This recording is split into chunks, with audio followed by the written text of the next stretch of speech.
I'm gonna start a series on my life, untold stories of a polygamist daughter. There's so much that goes into it. I'm originally from Africa, but I'm an American citizen, born and raised in Zimbabwe. Well, part of my life. Okay, so I was born in Zimbabwe, and I came to America when I was 18 years old. But my father is a polygamist. So I am going to start a series on untold stories of a polygamist daughter. Quite interesting. I just want you guys to know, if you're from a different country where polygamy is not practiced, I want you guys to know what goes into the life of, a polygamist and his children, or the ins and outs. That's what I can call it. I just want to tell my story. Nothing negative, but there's a whole lot of negativity that goes in a polygamy home. A polygamous, what is it called? Polygamy, whatever it is, I don't care. As long as you understand, a polygamist is somebody that marries more than one wife. Hopefully somebody will join me. I'm going to be doing this series on my YouTube channel, and I'm going to try and see how I can link my Facebook. I'm also trying to grow my YouTube channel, so I'll be very active on my YouTube channel from now on. I'll be doing my lives here, grow my what do you call it, the momentum, and grow my channel, and get the world to know a little bit about me, a little bit about my family, but it's mostly about me and how polygamy affected me, or how it affected the family, or whatever the case is. I don't know how much you know about polygamy, but yeah, it is what it is. It's life. So my father is a polygamist. So him and my mom, they got married like in the 50s, according to my mom, she said, my mom is late now, but my dad is still alive. He's like 97 years old. So they got married in 1956, somewhere there. I don't know how to read your name. Veseli, how are you? It says SHQI Prim. Veseli, how are you doing? So I'm talking about, untold stories of a polygamist daughter. My dad is a polygamist. He still lives, but now he has dementia. I'm just about to go into the gym, but I just thought, let me just take a few minutes and talk about it. And I will continue on the series. Later on in the day, I'm going to come back live. But it's probably going to take a bit of time for me to really talk about this story. So I'm just talking about my life as a polygamist daughter, untold stories, things that other people may not be aware of. You just hear stories about, polygamists, but you may not know the actual, life of the polygamist, or the life of the children. So my father had several wives, but my mom was the first wife. My mom was his first wife, his first love, and they got married back in the 50s. I was born in the 70s, and there's a lot that goes in. With polygamy, there's a lot of hate that comes. With polygamy, there's a lot of witchcraft. There's a lot of animosity. There's a lot of pain. There's a lot that goes into a home of a polygamist. You tend to miss out on daddy-daughter time. I didn't have any daddy-daughter time growing up. You could grow up with so much bitterness if you're born of a polygamist. You could be very bitter. You can become very bitter. You can become very, depressed. You can have stress. You can have depression. You miss out on a lot of things. And you can face also mockery from other people, like just regular people. They can mock you for being from a home that is a lot of people, a home that has a lot of children, a lot of, moms, or can I say, a dad that has a lot of wives and probably also girlfriends and whatever the case is. And it's up to you. This is my story. I'm just going to tell my story, but I'm just telling you what goes on into a home of a polygamist. There's so much that goes into it. And me as a person, when I first started going to school, I didn't have, that daddy-daughter time. He was too busy. At some time, I used to think my father didn't love me, but I realized he was such a busy man because he has all these children to his name. He has all these people that are looking up to him. Everybody is looking up to him. Everybody needs a piece of him. I need a piece of him. There's a whole bunch of other kids my age that need a piece of him. All of us are needing him. And I personally thought, why is he not giving me time? But now as a grown woman, I realize, oh my God, the more kids you have, the lesser time you can spend with those kids. That is number one. For anyone that is born of a polygamist father, or, that belongs to a polygamous family, there's so much that goes on. There's not enough time for your father to go around. The only one that can go around everybody, that can give people time, is God himself, because he's omnipresent. He's present everywhere. He's anywhere and everywhere. But our fathers on earth, they are limited to time and space. He can't be everywhere. I could be at school and something is going on and he has to be at work, or he has to go to another child's school. He has to do all these things. So a child can grow up bitter. A child can grow up feeling unloved. A child can grow up feeling unwanted. But as you get older, like myself, I realized, no, that was not the case. He was just being pulled from every corner, every angle. He had to be everywhere at every time. My dad had to be everywhere. And that is impossible. You can't do that. That's just impossible.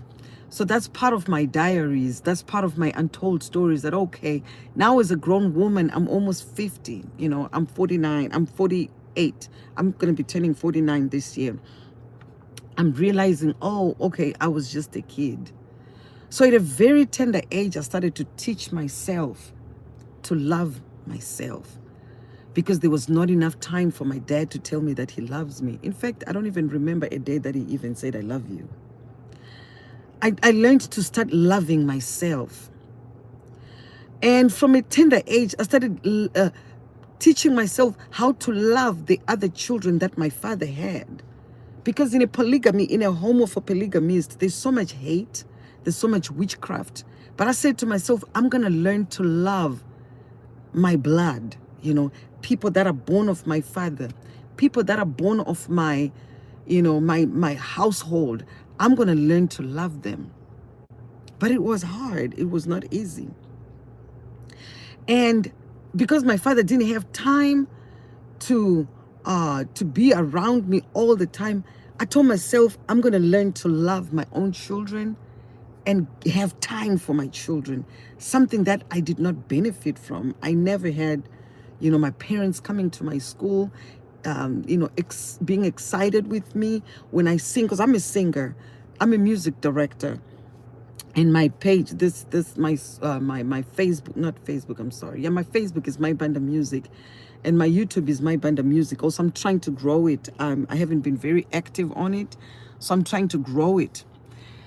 And so I learned from a tender age to love myself. If nobody comes, let me just love myself.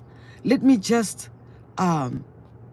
embrace myself. Let me not be bitter. Let me just say, okay, there's nobody, but you know what? There's God in heaven. He's looking down at me. Let me just enjoy myself. Let me enjoy what I'm doing. It was very hard to share that time with everybody when I really needed my dad, when I really needed my parents. Well, my mom, well, I was born when my mom was old. My dad was old also. My mom was 40 at the time that I was born. And my mom was, I'm sorry, my dad and my mom, they had a difference of, I think, 8 years or 7 years. I think they have a difference of 7 or 8 years. They're 7 or 8 years apart. And so they're already older. I'm born of somebody who's 40. And my dad was close to 50 when I was born. By the time I went to school, my mom was already in her 50s. And it was just like, okay, these people are old. My mom had 8 kids. These people are old. And so when I had activities at school, nobody was there. It was just me. When I faced some troubles at school, nobody was there. It was just me. And the other thing is, my parents didn't really go to school. So, because back in the days in Africa's parents were not really, black people were not really going to school.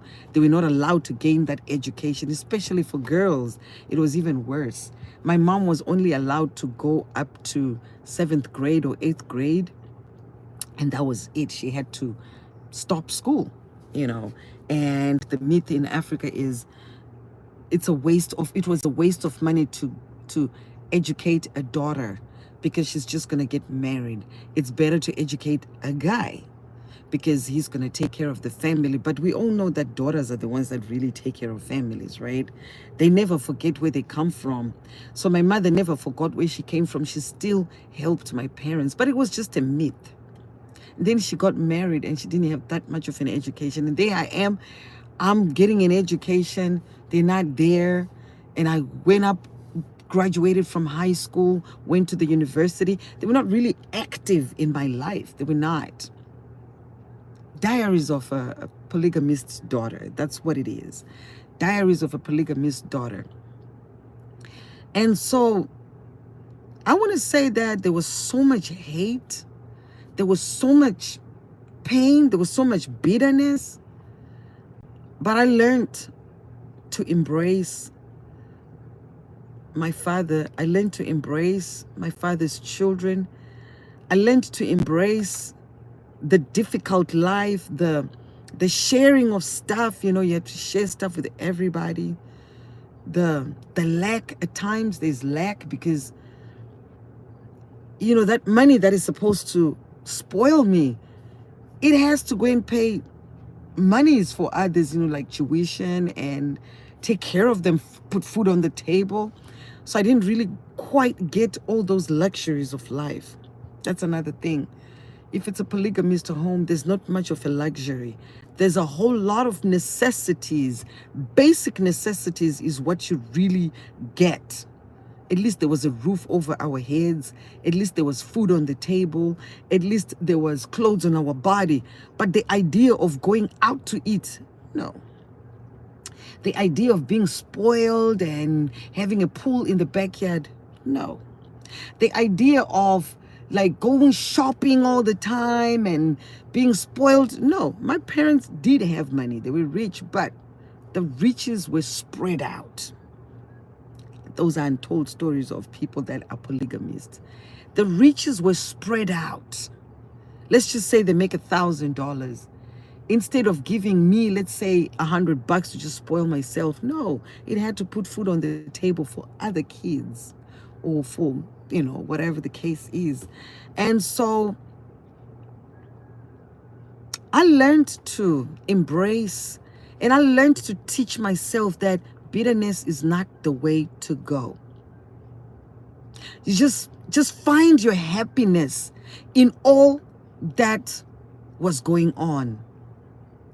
In all the, you know, the difficulties. There's no trust. When it's a polygamist home, there's no trust. You can't just be trusting. Trust is out the door. You can't just go around trusting. You can't just go around just saying stuff. You can't. You can't just say stuff. You got to be careful what you say, how you communicate with others. You got to be very careful. You can be mistaken for something that is not what you meant.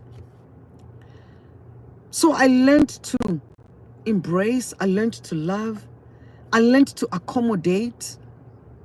And that's probably why I'm very accommodating when it comes to other people that are not my family members.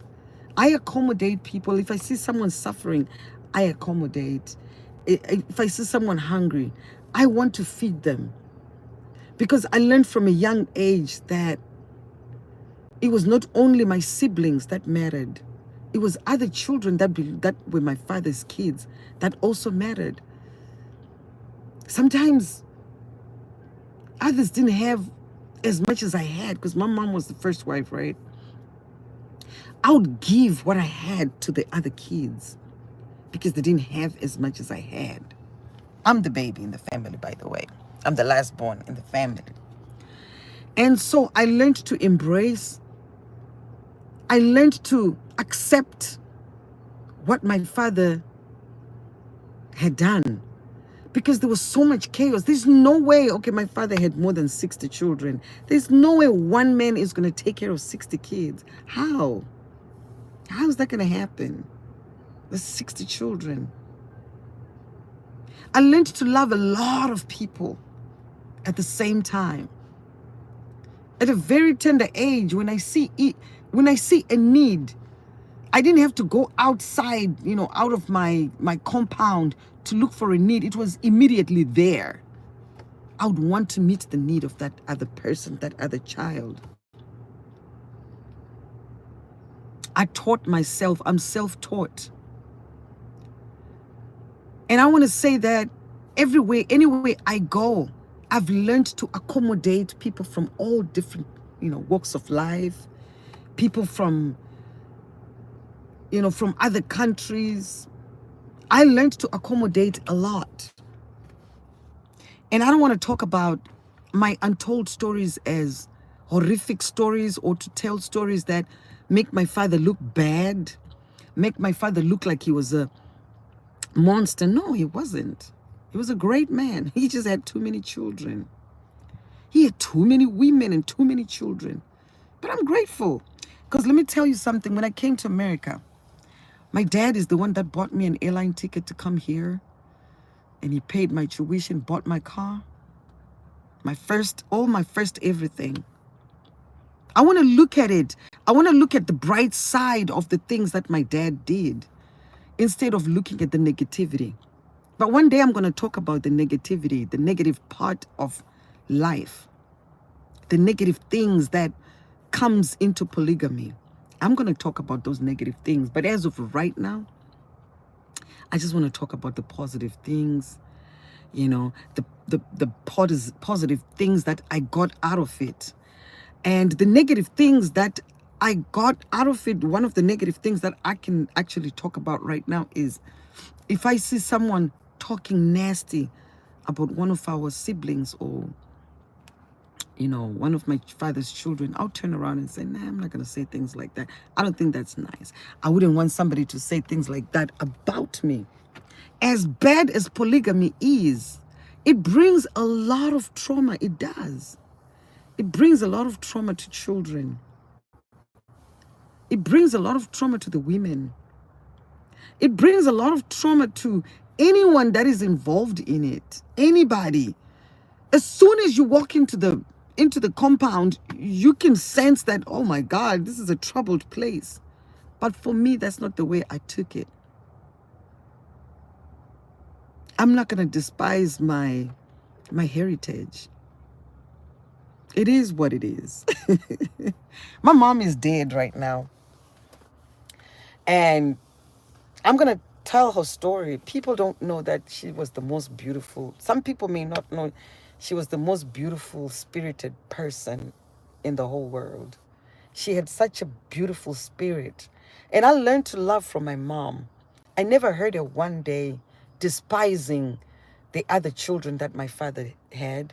I never heard her one day talk evil or talk trash about the other women that my father had. I mean, she kept accommodating and accommodating and accommodating and accommodating. Of course, she died of breast cancer. And I want to believe that she was bottling up a lot of things because she was trying to protect her kids. And she was trying to protect me from being a mean, bitter person. She didn't want me to grow up a mean, bitter person. And also, you make your own choices as a person and as a child that, okay, I'm going to grow up to be this kind of a person. I'm going to be nice. I don't want to be a bitter person. It's up to you. It's a choice that you make. Hey, I'm just trying to break ground. But I'm going to talk more about my story as a polygamist child. I will talk about my story and the things that I grew up seeing and the things that affect me as a person, as a polygamist daughter, the things that I witnessed, the things that I've changed in my own life and said, okay, I'm not going to be this type of a person. This is who I'm going to be. Everything, every situation that you go through in life, take it as a lesson. Take it as a lesson, but don't take it as a means to be harmful to others or to revenge to others. It's not. You should not have a spirit of vengeance or revenge or whatever. Take it as a lesson. Take it as, um, you know, as an obstacle or as a challenge, but challenges that you can overcome. It's life. But anyway, God bless you all. I will see you again later on tonight. It's like 7:24 a.m. in Dallas, Texas right now. And I'm going to come back again later on in the day and talk about my story as a child of a polygamist. I'll talk about my dad. I'll talk about my mom. I'll talk about my life. I'm basically just reminiscing about the past and putting it in diaries and putting it in, on my YouTube and just sharing my story with the world. God bless you. I love you guys.